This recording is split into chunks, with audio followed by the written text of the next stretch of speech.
Hey Quilties, it's Karen Marchetti. Jodi and I have some awesome ideas for this month's dual process.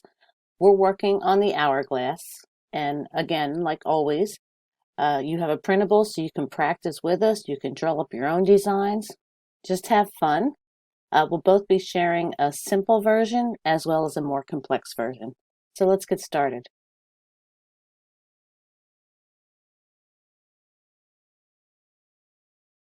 Hey guys, it's Karen.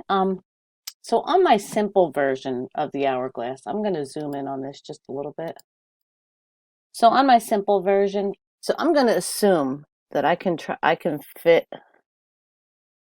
these two in one pass. Okay. We don't want to restrict you to actually knowing the exact size of this, so we'll just let you pretend whether it's large or small. But in my mind, this is a smaller size wall hanging. Okay, so I can definitely fit both of those passes, both of those rows in one pass. Okay, let me get rid of that. All right, so what I'm going to do, super simple, because this is the simple version. I'm going to start right here. Okay, and I'm just going to come in and then point to point in here and just kind of make a one design that covers everything. Okay, I'm going to do the same thing down into this block. Get that all covered in one pass. So from here, I'm just going to fill this with some random loopies. You can use whatever fill you want. I just like loopies because they go really fast. And I'll cut right up into here and do those. So now I'm here, but I want to get over here to start, right? Or I could just, I don't have to tie off. I'm going to continue my loopies to travel over to here. The order you do it in doesn't matter as long as you don't forget anything. So then I'll fill this with loopies. And instead of traveling, I'm coming back. So then I can go up here and fill these two blocks. From here, go to this one. So there I did the first two rows. Okay, I would then roll the quilt, do the same thing for these two, and I'll do that, I'll probably fast forward that just so you're not bored.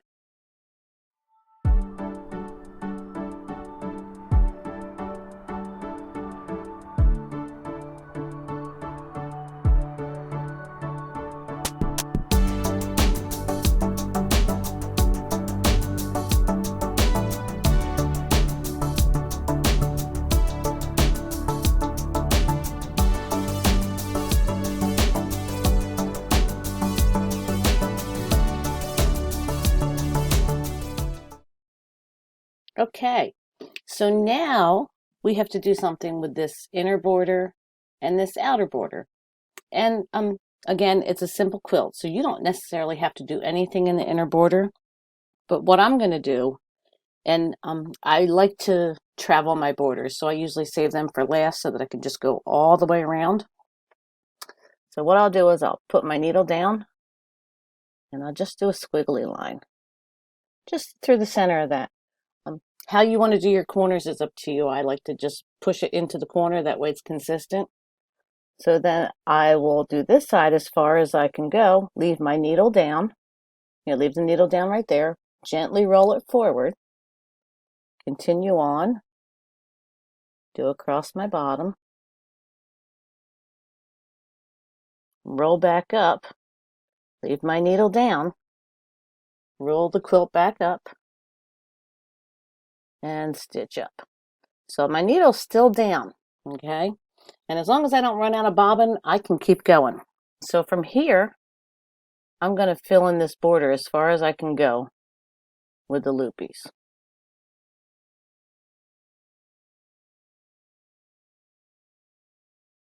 And I'll just do that all the way around. That's why I said as long as my bobbin doesn't run out, I don't have to stop.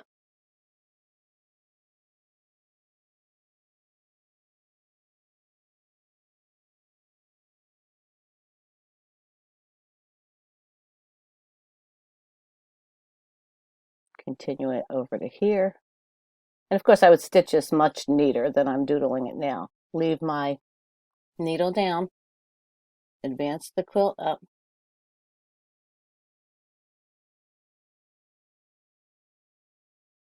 continue on.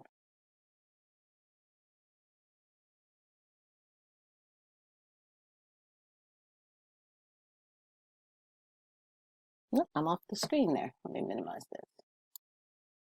There we go. Sorry about that. So then I will just continue across the bottom border.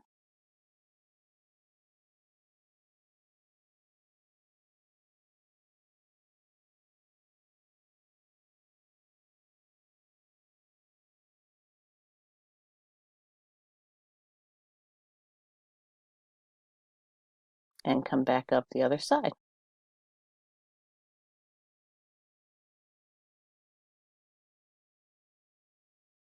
And then I can tie off. So there is the simple version. A super, super quick quilt. And again, I'm assuming this is a wall hanging size. If it were bigger, it would just be more rolls, or if it were bigger, you'd probably need some more quilting in these areas. Simple thing you can do. Can I zoom in on that? If it were bigger, is and change colors. Okay. So if it were a bigger block and you needed more quilting, you can, oh, there we go. You can always come up, down, and then echo it. That will help to fill the space better. So something like that. Again, I started in the center of this. Normally I would have started over here. So you just, well, you never know size and scale when you're working on a drawing. So just keep that in mind. You may have to add more things if you were actually doing this as a larger quilt.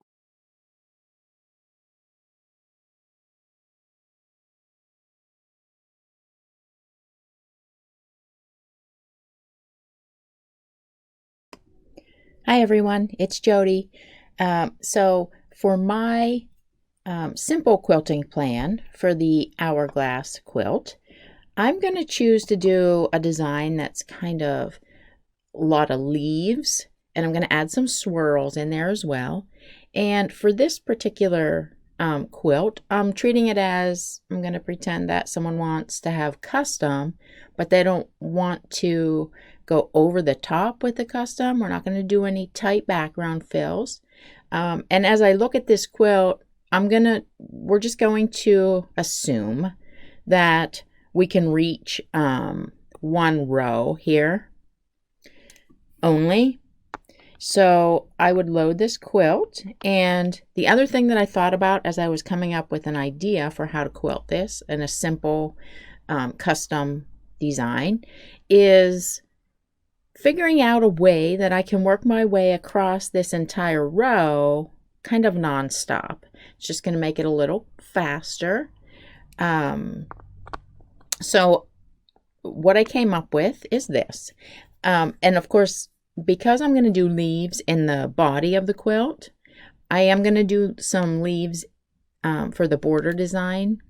So I would load this quilt, and I'm going to do whatever I can with the border, whatever I can reach. So looking at this, we're probably going to be, I would probably start about here, and I'm probably going to only be able to do the border to there. But I do want to go ahead and do it because it's right here in front of me, and I might as well start with that. I'm not going to stitch this border in the ditch because I'm going to do the leaves around here. And my goal when I stitch the leaves is going to be, so I'm going to just do a simple S leaf. I'm going to put a vein in each leaf. You don't have to do that. And one thing that is important to remember, if you do this particular design, I'm going to do the leaves and they're going to come out from this ditch. So I'm going to come out and stitch one leaf, And you can see that I'm tracing along this seam. So ideally, I am going to stitch it in the ditch as I go. So I won't need to go back and do that stitch in the ditch as an extra thing to do. But what I wanted to mention was it's important to remember, and I'm just going to go to the edge because I'm drawing, but on the real quilt, you're going to want to make sure that you don't go all the way to the edge because they're going to need to put their binding on, and you would hate to stitch these pretty leaves and then they come in and put their binding on and it cuts the leaves off.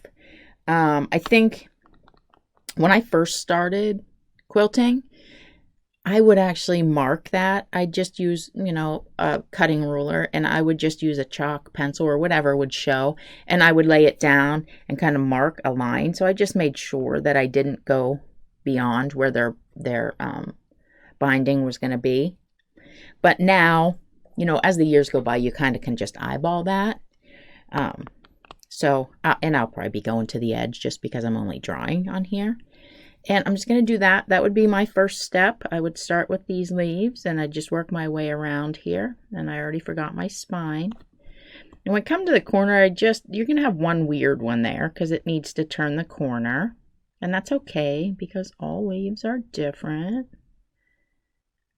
And I just work my way around. And you see, I'm coming back. I'm going up here. And as I come back, I'm kind of right in that ditch. So I don't need to do that.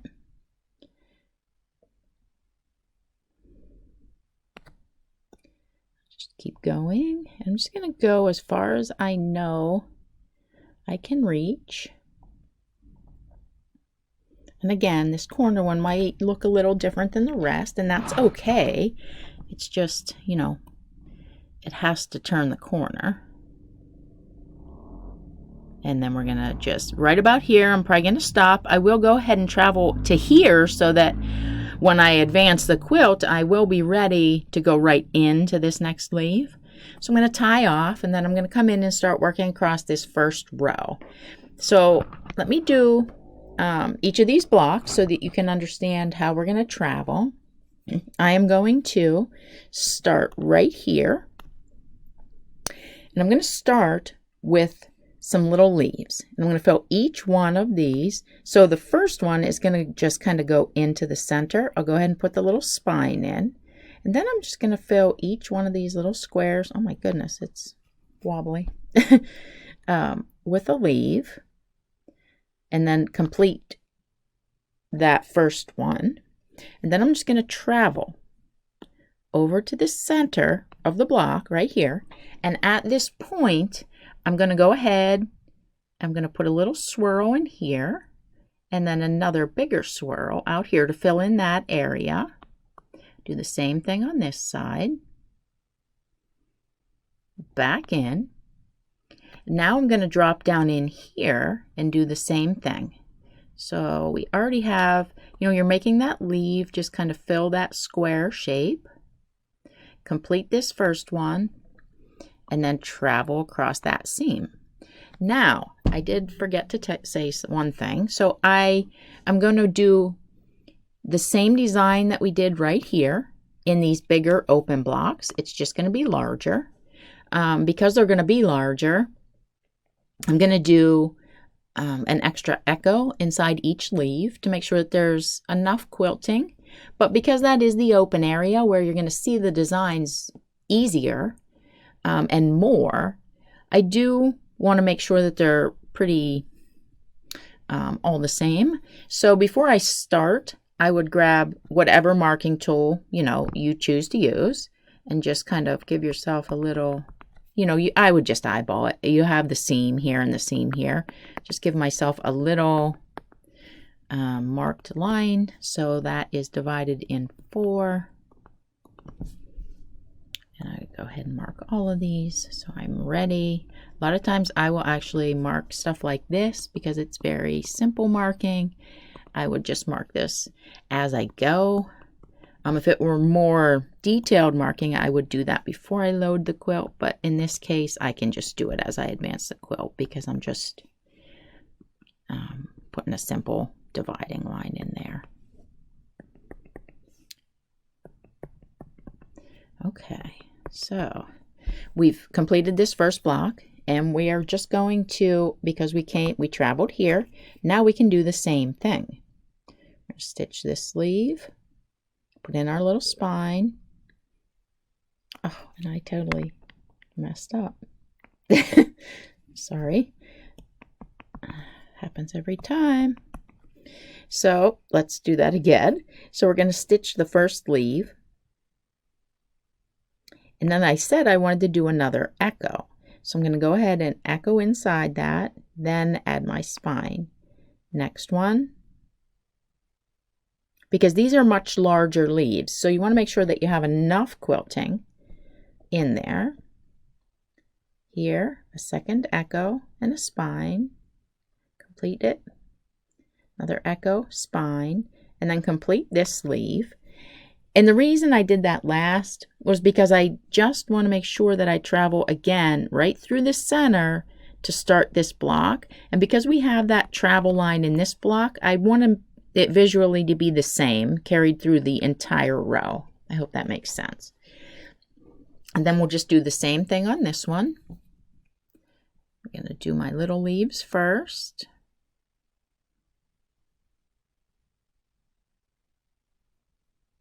Complete that one. I forgot my little spine in there. Then travel to the center. Do our little curls. Echo back to the center. Repeat that on this side. Back to the center. Go ahead and do these little leaves. Complete it and travel. Then I'm just going to travel. And the other thing is you could travel right here to the center. That'd probably be actually easier. Leave, echo, spine. Do that the whole way around.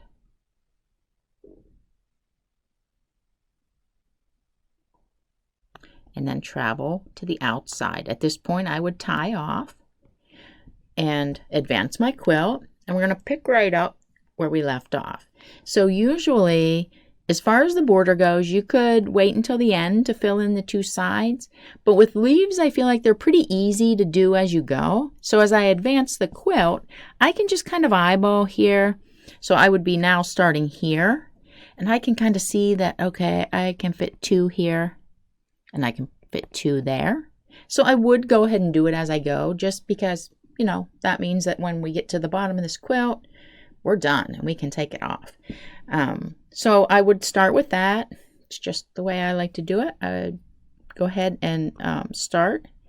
Do the 2 leaves here. And you could be adding the echo in here too if you wanted to match the blocks. And then I would tie off, come over here. Do my 2 leaves,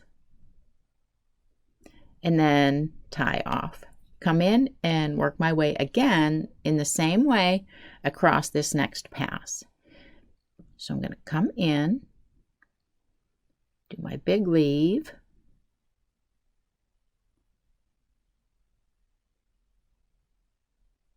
and it's nice because you already have that square, so you're really just making your leaf shape fill each of those areas.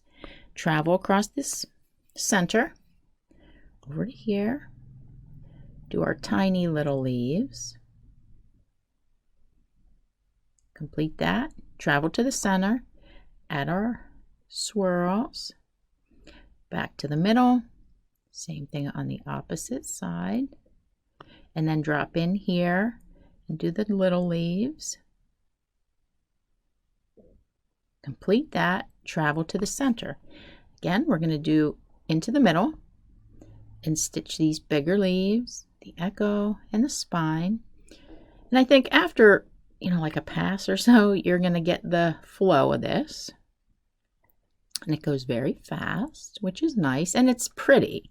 You know, so if you quilt for clients and you have someone that wants something not an edge to edge, but they don't want to pay for a lot of crazy, you know, heirloom background fills, this is something that's perfect because it's still really pretty, but it's not, you know, going to cost so much. Into this one, do our little leaves. Complete that first one. Travel. whoops, what am I doing? Travel to the center.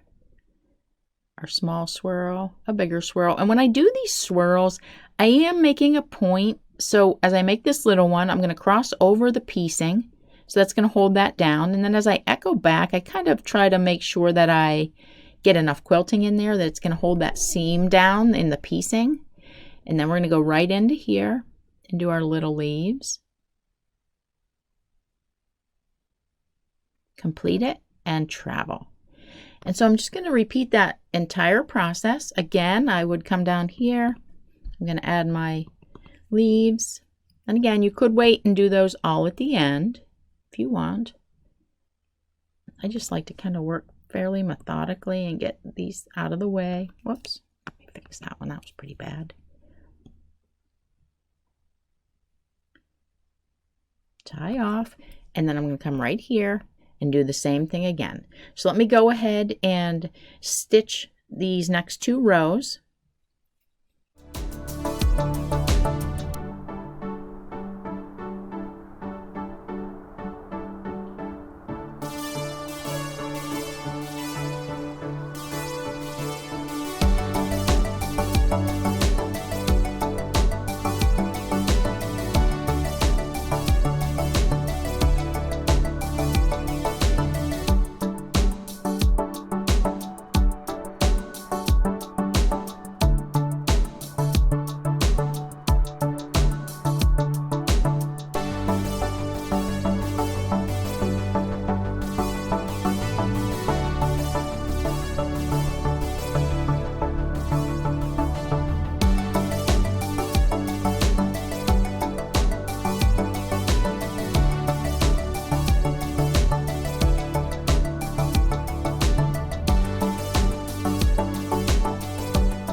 Okay, now that I have completed those 2 rows, and you'll notice I didn't do the border on this last pass because now I can reach the rest of it. So at this point I would go ahead and do that, and I would start over here just because that's the direction for me that makes sense because we're going clockwise on this.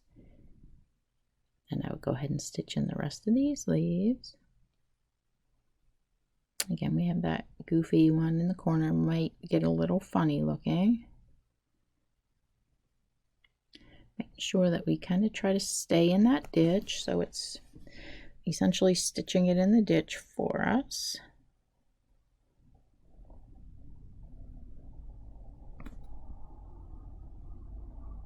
It is so hard to keep these nice when you're drawing on the screen. It's so strange.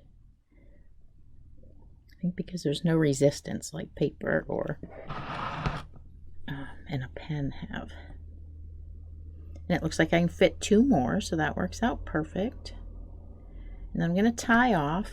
Now, the very last step I would do, and you could be doing this as you go, I would want to stitch in the ditch. I'm not going to do anything in this sashing because I kind of like to leave something not so quilted if I can. Now, of course, if this were really wide, I might want to put something in there, but I think the scale of it looks like it will be okay unquilted, but I am going to want to stitch in the ditch here between the center of the quilt and the sashing, and I would do this now. I usually do wait till the end because I'm looking at the entire bottom of this quilt, so I would probably start where I just did to do the leaves and stitch here all the way over. I'll put it here so you can see what I'm doing. It would be in the or I'm in the wrong place, sorry. Here along the body of the quilt, stitch all the way over up as far as I can reach. I'm going to leave my needle in the quilt and just very carefully and slowly roll the quilt back so I can get towards the top. Continue on as far as I can. It'll probably be right about there. Advance the quilt so that I can now see the top. Leaving my needle down because then I don't need to tie off or anything. And I can just keep on stitching once I retighten everything up. Across and then down as far as I can. Roll the quilt again, leaving the needle down. You just want to do it nice and slow because you don't want the needle to be moving around in there. Oop, move that back up. And then down to the bottom. Tie off, and the quilt is done. So I hope you guys enjoyed that. I think you could even change this up a bit. You don't even need to do it as leaves. Maybe you wouldn't put a big feather in each one of those squares. So I mean, there are a lot of different options with this. I hope you like the design, and I'll see you back for my complex design. Bye.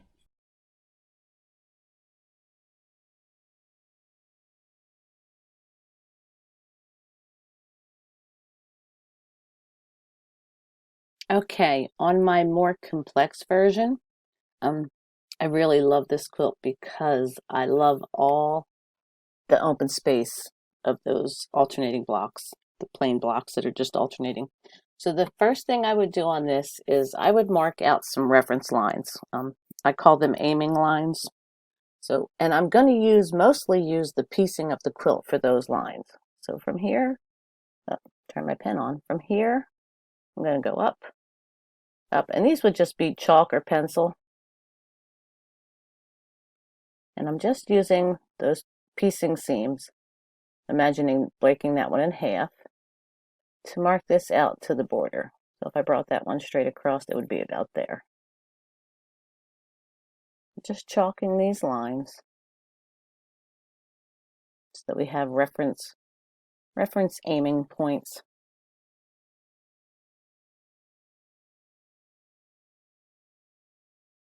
And it looks like a lot, but it's not that bad.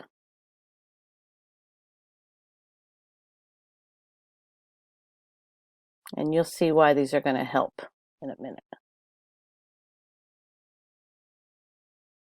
So the only other thing I would do would be to chalk these into squares. I mean into triangles. Sorry about that.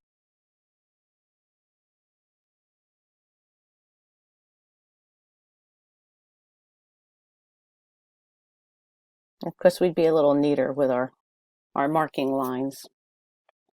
So then, change my pen color. The first thing on this I would do the blocks because, again, I like to do my borders continuously. So let me zoom in on this, or as continuously as possible. But you know what? Thinking about that, now that I'm like zooming in and thinking about it, I may have to chunk these borders because otherwise I'll have to go around quite a few times because the plan I have is not continuous without a start and a stop. So let's start on the blocks. We'll get that out of the way. So I would start right here, and I'm going to come up, and you'll see I love to loop almost everything. It's just the way it flows. So here I'm putting in feathers, and what I'm doing is coming down that seam line as much as I can so that I don't have to actually ditch that line.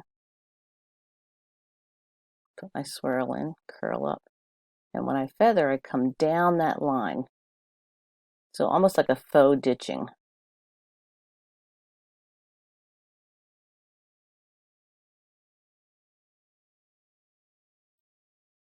Just fill this around,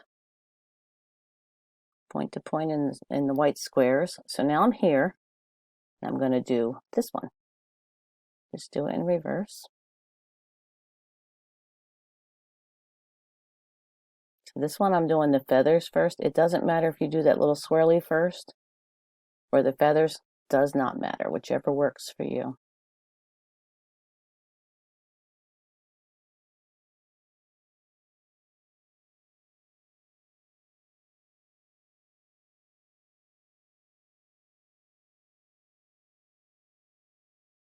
Finish this back to get us to the center. So then from here, I have to fill this block and this block. Okay, and again, we're assuming that this is small and that this fits in one pass on the quilt. So what I'm doing is just half feathers in here, just to fill that space up to those chalk lines. You don't have to stitch the chalk lines, but you can if you want to, but you do not have to.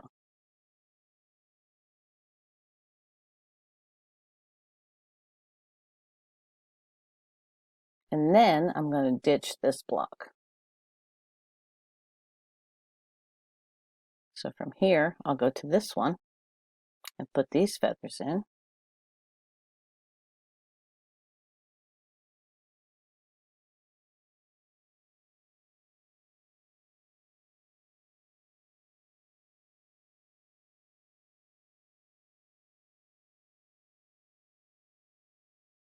And again, ditch that block.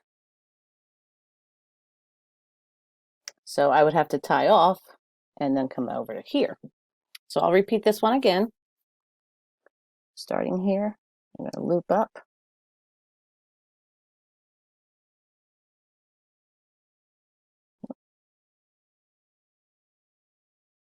Our half feathers.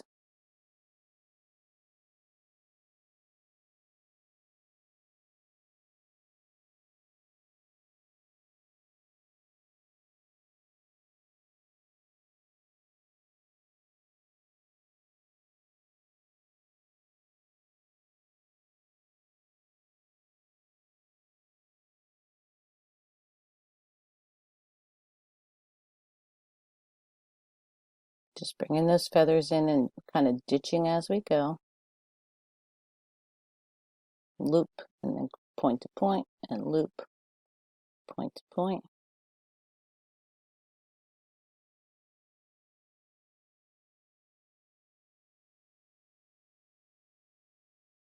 And then loop back out. Whoops. And then you're ready to do your feathers in the open squares. And of course, these would be marked much better, and stitch feathers always look better than drawn wonky feathers.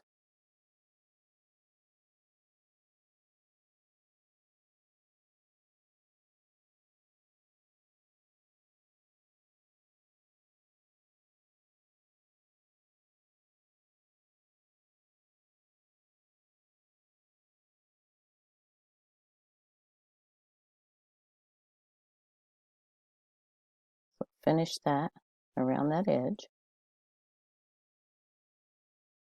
And come here and then ditch those.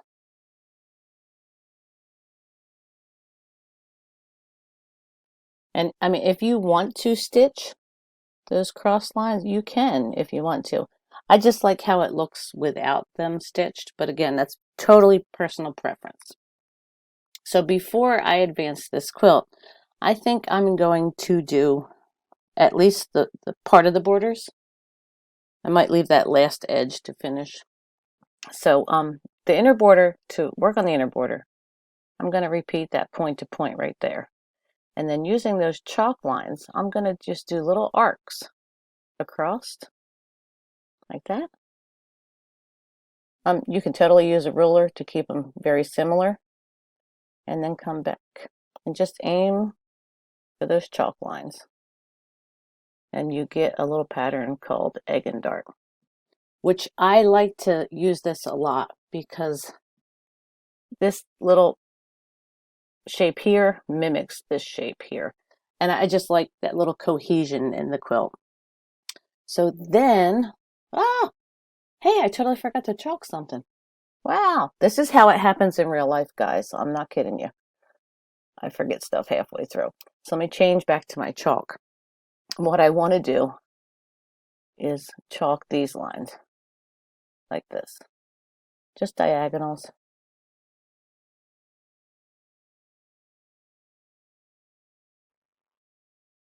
Chalk those back in. There we go. So then, I'll change my color. I can go and do these while we're here before we roll again. And tie off and come back up this side. Same on this side. Do our little scallops or arcs, whatever you want to call them. Come back this side. Okay, now, like I said, the border, normally I would do a little bit, then roll, then a little bit, then roll, but this border's kind of two-piece because we're only doing half feathers. So I'm just going to tie off, and that's that. So I fill the half feathers in, and then bounce up to here, just going up to those chalk lines. Okay, so I'm just going to cut through here to get to here.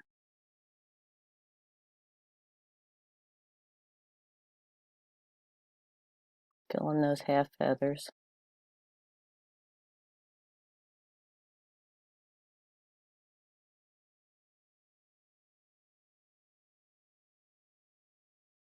Again, cut through as far as I can go. And then I'll come back and ditch all of this, that seam line. Okay, so then one more tie off would be, so you'll see how this is chalked right here. So if I can't get past there, I have to start here. So I'll start my other half feathers and continue around as far as I can go. When you have staggered borders like that, with the diagonal right here where it's staggered, you may only be able to roll to here. So this one, you'll have to kind of shimmy the quilt back and forth to fit that one in. So continue these around the outside of the border.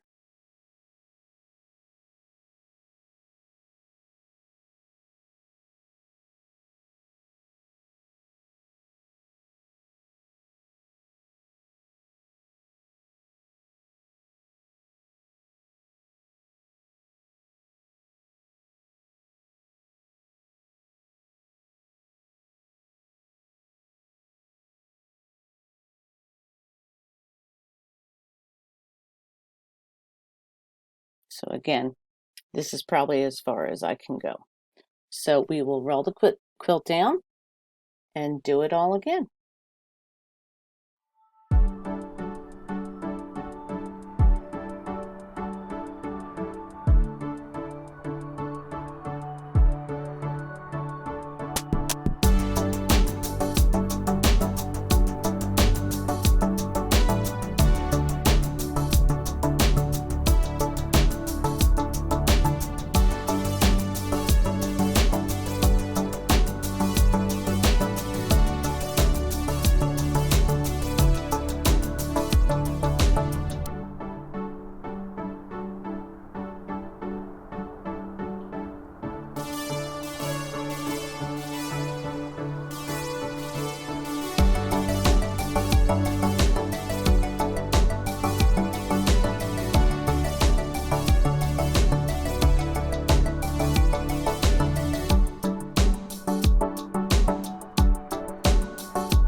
So there it is. There's the plan from my complex version. I hope you enjoyed it.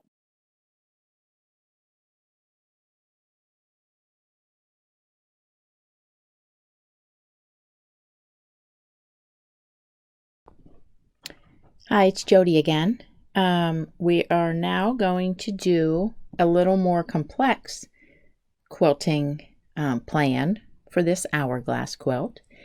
And this time, again, I generally, not always, but I really do like to find a way that I can work my way across a row of blocks like I did in the more simple version without too many starts and stops. So I'm going to do that again.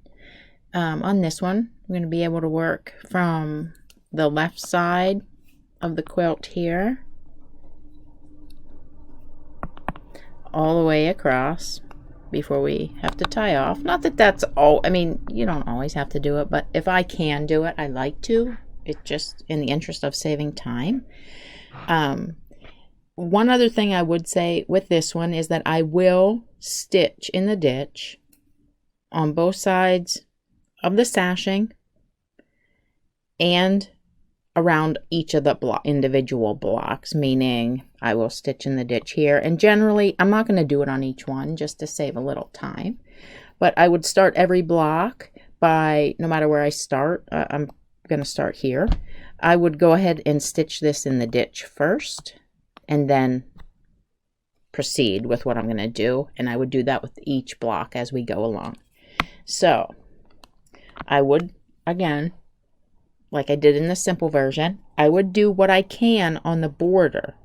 Now, I'm going to do a feathered border, and I'm going to do kind of a wave undulating line, you know, that kind of up and down line. I would mark my spine before I start. I'm not going to actually stitch the spine because I'm going to do my feathers back and forth on the left and right sides alternating so that I can stitch the spine as I go to save a little time. And you know, if you like to stitch your spine, that's fine too. It really does not matter. That's just the way I like to do it. But again, I'm going to do what I can reach, which we're assuming is probably one row. So I would say I probably could start about here. And I would mark in my border spine before I even load the quilt. Okay. So what I like to do, you can make them very exact, meaning that, you know, and many years ago, I thought that was the only way to do it, and it is how I did it.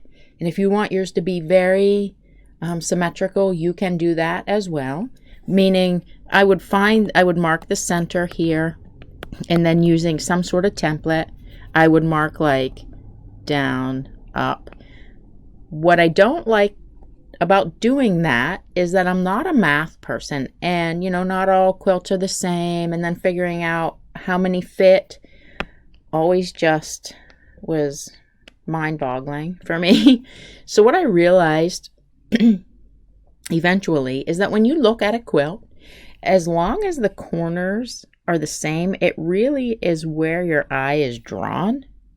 So as long as these are the same, so usually I'll use like a circle template to mark the corners so they're all the same, and then I will just freehand mark in this little wavy line, and I would just do this before I even load the quilt. I am not counting to make sure there's the same amount, just a nice random waving line like this. Oh, that one got a little funny.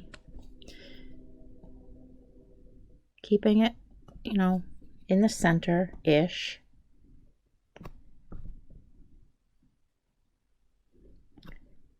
Okay, so I'm going to go ahead and start with the border.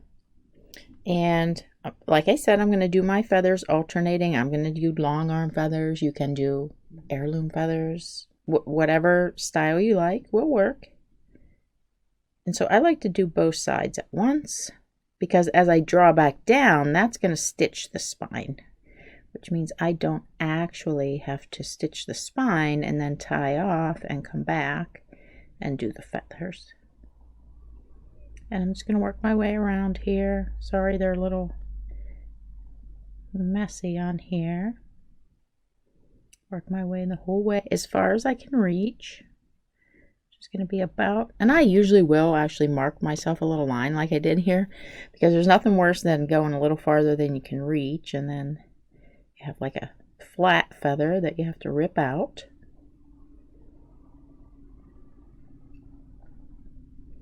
Just work my way across. And I kind of think that one of the things I really like about just drawing the random freehand spine is that you get all different sizes and shapes of the feather. And I think it really adds a lot more movement doing it that way, which I like, you know, but we all like what we like. So if you like yours to be more planned out, that is absolutely fine. And I'll just keep going until I see that I am coming to where I know I can't reach anymore. I'll stop right here and go ahead and tie off. I generally will do all the stitch in the ditch at the end, but that's entirely up to you. You could easily have done it now and stitch here. That's up to you. We're going to now go into the blocks. And like I said, I would stitch these in the ditch between each block. So I'll do this one. We would stitch here. Okay, so now my plan for these is that I want to also stitch in the ditch along these little, the dark squares. So I'm just going to, I would end here. I'm going to sneak down and I'm just going to do this like zigzag through and then work my way back up to where I started. Okay, and then because what I'm going to do, I want to be at the bottom down here. So I am going to just stitch down. So now I'm at the bottom right corner of the block. I'm going to sneak up here. And I want to feather this. But I also need to be able to get down to the bottom again to do the other side. So what I'm going to do is I'm going to use this seam right here as my spine. And what I love about feathers is that they're so flexible. You can make them fit anywhere.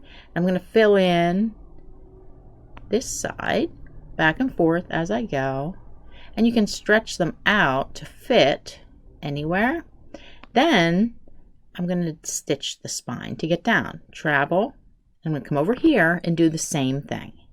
So I'm just going to feather my way up.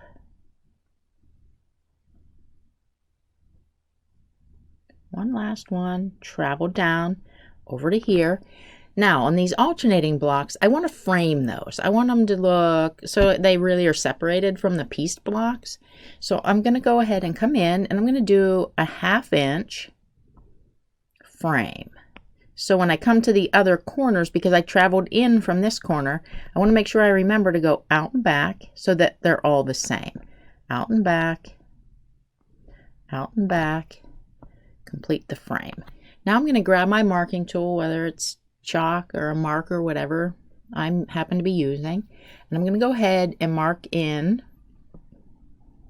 just kind of a random wavy spine. And I would, you know, you can use a template if you want. That's fine. I'm just going to do it random. My needle was still down because I ended here. I grabbed my marker and marked that wavy line once the frame's there. And I'm going to do the same thing. So I'm going to feather both sides, which is going to enable me to kind of stitch that spine in without actually having to stitch it, because it's going to let me end up where I want to end up, which is the upper right corner. Fill this in. Then I can sneak out this corner seam right here and I'm ready to go right into the next block.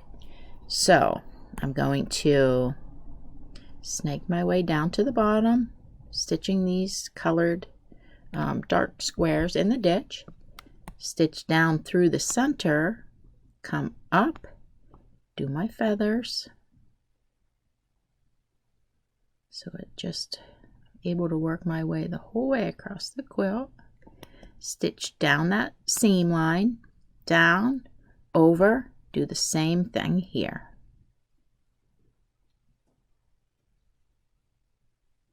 And then the white is a little bit more feathers on that side. And then I'm going to stitch down, over, and come into this next block. Again, I'm going to sneak in the corner, do a 1/2 inch frame, out and back, out and back, out and back, close in the frame, grab my marking pen, just kind of wavy line, and then go ahead and stitch my feathers both sides at once to fill this square. Oh gosh, it looks quite sloppy. And then out. So I'm going to tie off. I would advance the quilt. Now on the simple version, I did the designs as I went out here.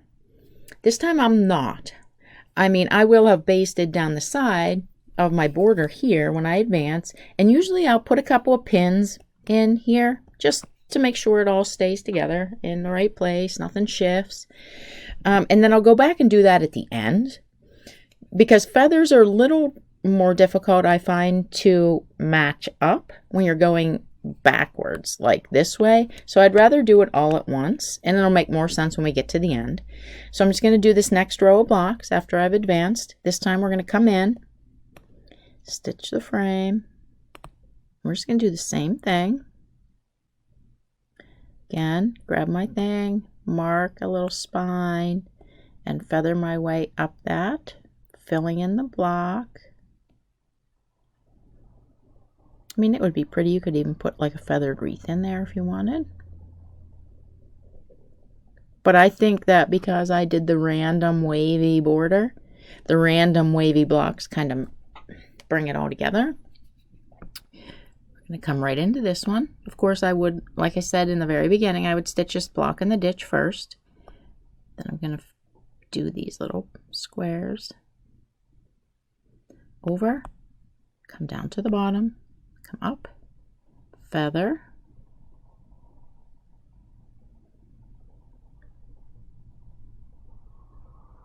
down, come over and do this other side,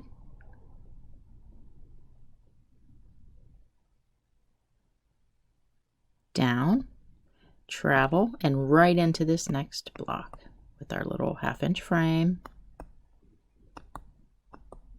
You might even want to do a fancier frame. That's entirely up to you. Mark my little spine. Fill in the block, working my way back to that corner.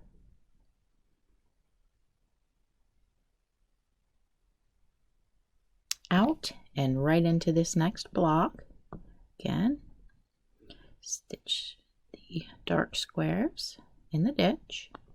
Straight line through them, travel, feather up this seam,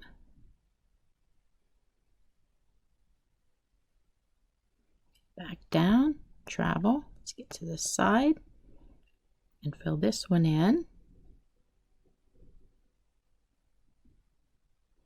Travel down, over, and tie off. And then I would advance the quilt. We're going to be, so I'm going to go ahead and do these last 2 rows in exactly the same way. And I would, of course, put a couple of pins in here just to be sure that there's no shifting until I get back, work my way back to do that. So let me go ahead and do these second 2 rows.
Okay, so now that the blocks are all complete, I can't believe how wobbly they look.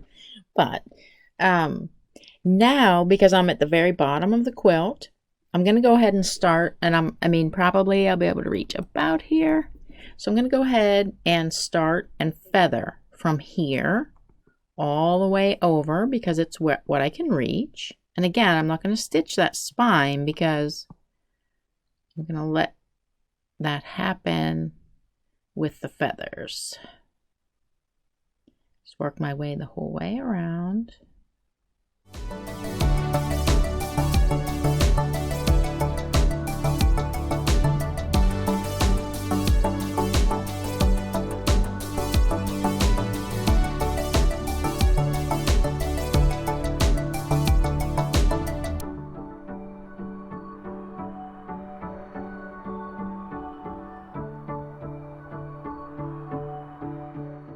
At this point, that's probably about as far as I'd be able to reach. So I'm going to go ahead and advance the quilt. And you can see that I'm probably only have one more, roll. So I'll get to the center of the quilt here. And I'm going to go ahead and connect these two now. And as I advance the quilt, I would leave my needle in. It would be down here so I can continue on. And as I work my way up where they're going to need to connect, I usually, when I get about this close, I'll kind of just pause a minute and look, and it looks to me like I can probably fit 2 more in each side here, so I don't end up with that weird little, and on occasion I'll actually chalk in the last couple just to make sure that I meet them up nice and pretty neatly. And then I'm going to tie off. I'm going to come over to this other side over here and do the same thing to finish it off.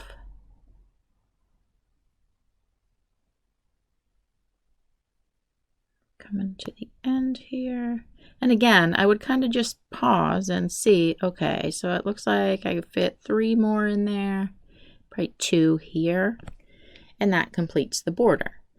At this point is when I would do my long stitch in the ditch around the sash, meaning here, and because I'm here, I would do the same thing. So I would stitch down as far as I can reach, over, up, and again, as I explained in the simple version, I would leave my needle down, let the quilt roll back out a little bit, and do that the whole way around. And it's also when I would add, on this particular one, because we have the frames, I did want to do something in the sash, but I do like it to look as a frame that separates, a stop point between the body of the quilt and the border. So I'm not going to do an actual design. I just want to split the center of that with another straight line, because I think what's going to happen is that it's going to echo what we did with the frame around the setting blocks. So I would, and again, work my way around, advancing the quilt, leaving the needle down, and I would just put one straight line of stitching through that sashing. It's going to divide it up, in my mind, the same distance as the frames. And once I've stitched that, I am done.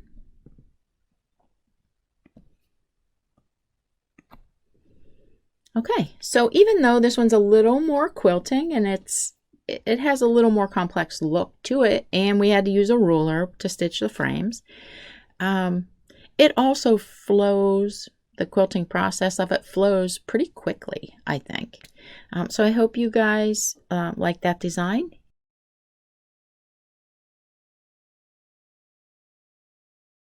Thanks so much for joining us. We hope that you have enjoyed today's designs, and be sure to join us for the next episode of Dual Process.